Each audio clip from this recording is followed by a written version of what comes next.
Hi there, today we've got another instructional video on our dam sealing product, Damit Dam Sealer. We get asked a whole stack of questions and we're trying to give you as much information as we can so that you can make an informed decision about whether this is the right product to fix your leaking dam. So we've got a rather large dam here you can see behind us that's been constructed looking at the natural lay of the land. This has actually been constructed in what's an old creek bed, so the deeper sections there have been excavated quite deep, and the owner has told us that during construction they actually unearthed some round pebbles, which is a telltale sign that they've actually gone too deep and gone into the original riverbank, and of course that means that there's more likely to be leakage through the base. So we're going to treat that today, but what we'll do today is we'll get rigged up, get into the dam, get messy, because it is a messy exercise. I make no bones about it. A lot of people complain about how slimy they get. A little bit of preparation will help minimise that, and we'll show you how to do a clean-up later on. So you can see what this is doing is it's actually laying out almost a layer of powder over the surface that's turning into a layer of clear slime. So the ripples that I've got there are actually going to help that sink down to the bottom, and that's ideally what you want. You want to get it down as quickly as possible. See how there's a little bit of dust? That's not ideal. You want that powder on the surface where it's actually forming a little bit of a dust, but the ripples there are going to help it settle out and get to the bottom so that it can infiltrate the soil, which is ideally where you want it to be. So the motor's not a bad thing because it's going to help us achieve that. But what you might be able to see behind me is a little bit of a slick as that sits over the surface of the water. So a question we get asked quite a bit with this product is it safe? You'll see that there's a few tadpoles, and these are from cane toads. There's a few tadpoles, there's also a few diver ducks in here. The product is non-toxic, but during application it can actually settle out over the surface of the water and it can suffocate young fish. So generally the problems we hear reported are with young fish. We definitely don't recommend this is used in fish ponds because it can lead to losses, but the product is non-toxic, it doesn't bioaccumulate. But during application, as it forms this layer of slime, it can cause a loss of oxygen at the surface, and that can cause problems with some smaller fish. But certainly you'll find in this dam after application, after this sinks to the bottom and after it attaches to the clays and silts, that you'll have aquatic life back in here without any issues at all. So we do recommend, if you do have a lot of fish, to maybe feed the fish on one side and treat one side and swap it over. But in smaller fish ponds it's more of an issue because the fish can't get out of the application area. But this size dam is reasonable, and it gives everything a chance to move out of the way. And once this sinks, it'll stay attached to the bottom and it won't pose a risk. Okay, so we're just moving back down in this corner. You should be able to see on the surface of the water just a slimy layer that's sort of been deposited from before, and that will, by nature of the wave action of the boat, that should start to sink. But we'll just do another pass here. I'll just get a little bit closer. It's not necessary to get right up against the shoreline because most of the leaks are in the deeper areas. So we'll just do another pass here. Turn the spreader on and then open the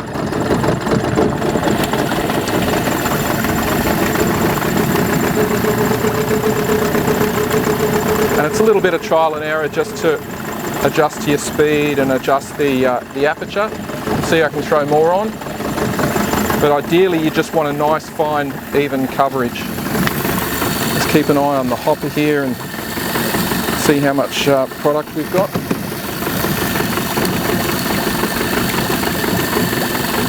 But you could do this with a little electric motor, would probably be ideal. This This machine doesn't like idling.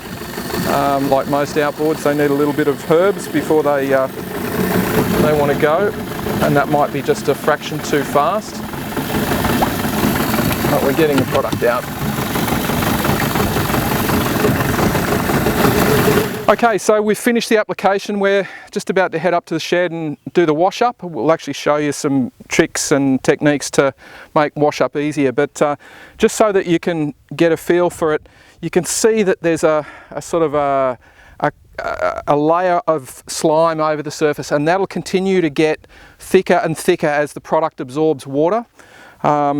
So you will find during this period the water is very soupy, and you can see as I pick that up, super slimy. But what that does is it basically binds clay and silt particles together. The idea is that it sinks as a net and forms a net over the bottom of the layer of your dam, and it will continue to percolate down in through the soil. So we've got a little bit here on the edges, and you will get a little bit washing up on the edges, but ideally you want most of it in the water itself so that it's actually going to sink.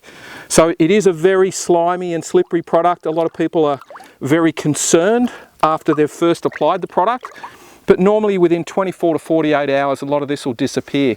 We do get reports of people saying, oh, I've got blobs of jelly all over the side of my dam, it's like frog spawn everywhere. That tends to be when people stand on the shore and they try and throw the product.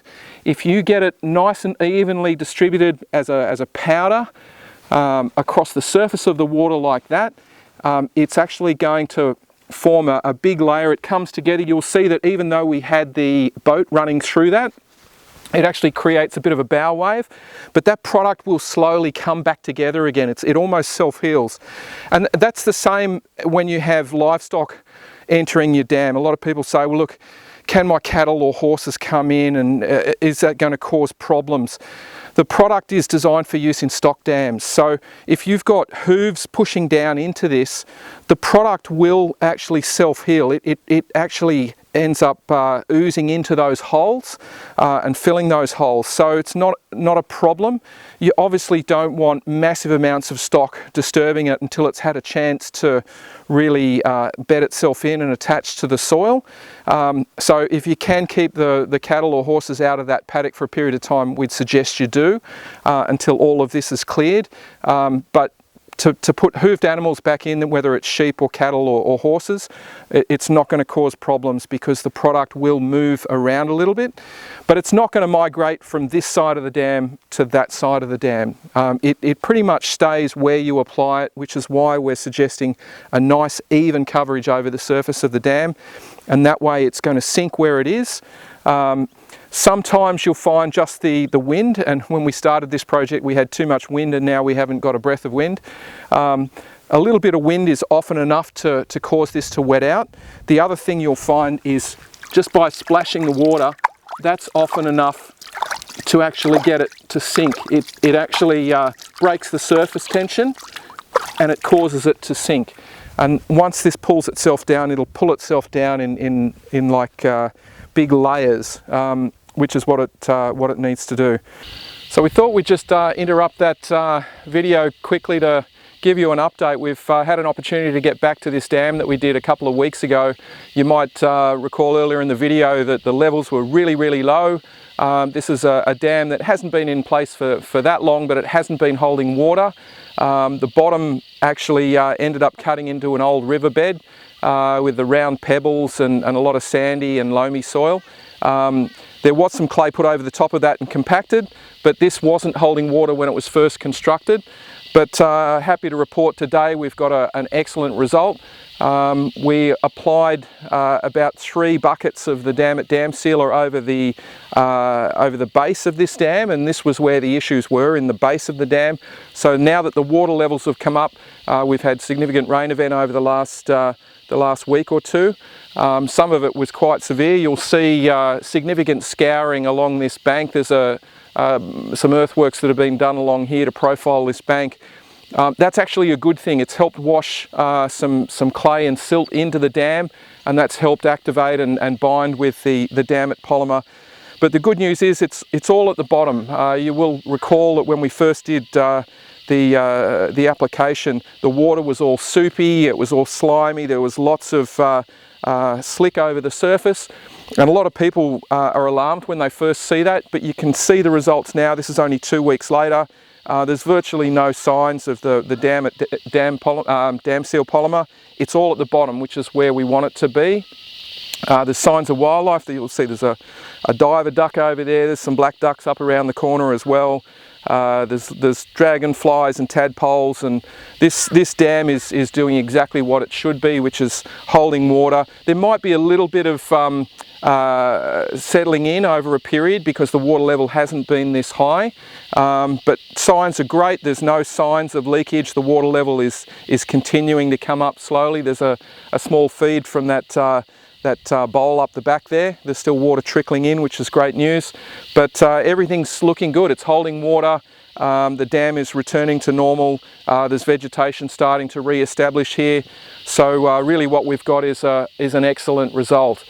But we'll take you now, we've actually created another video showing the wash up and clean up, and also another video just talking about the different methods of application, because you can apply Damit dam sealer to the water, as we've done with this particular project, or work it into the soil on dry dams. So it sort of answers a number of questions people have said. Do I apply it when the water level's low or when the water level's high?